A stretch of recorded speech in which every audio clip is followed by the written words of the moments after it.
Luke Konjorski here with yet another edition of, hey, what's Luke up to? We're out here at Warrior State Park in beautiful Kingsport, Tennessee. For those of you who don't know where that is, it's up here on the Tennessee-Virginia border. Now, what I want to talk to you today about is making hobo pies. Now, there's a couple of things you need to know about making a great hobo pie. One, obvious by now. Make sure you cut your sleeves off your t-shirt. Gives you full range of motion, less friction, cools you down, especially near a hot fire. Now, number two is make sure you have the right ingredients. Now, the ingredients you need to make a great hobo pie: a little bit of butter, some pizza blend mozzarella cheese, pepperoni, pizza sauce, beer, yeah, and some bread. Now what you do is toss a little butter up in the old pan here. Yeah, just like that. Make it nice and juicy in there. Perfect. Toss your bread in. Perfect fit. Got a little pizza sauce. Put a little dabble, do ya? Yo, yeah, that's actually pretty good.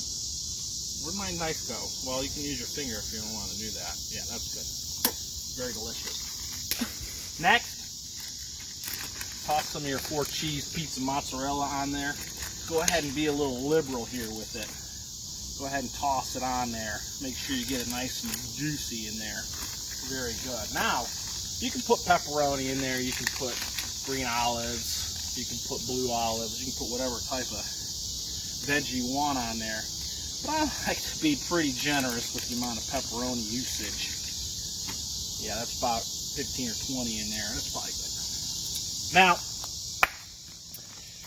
go ahead, you toss it back on there, clip her in, strap her up, put it in the fire for about 3 minutes each side, then it'll be toasty goodness.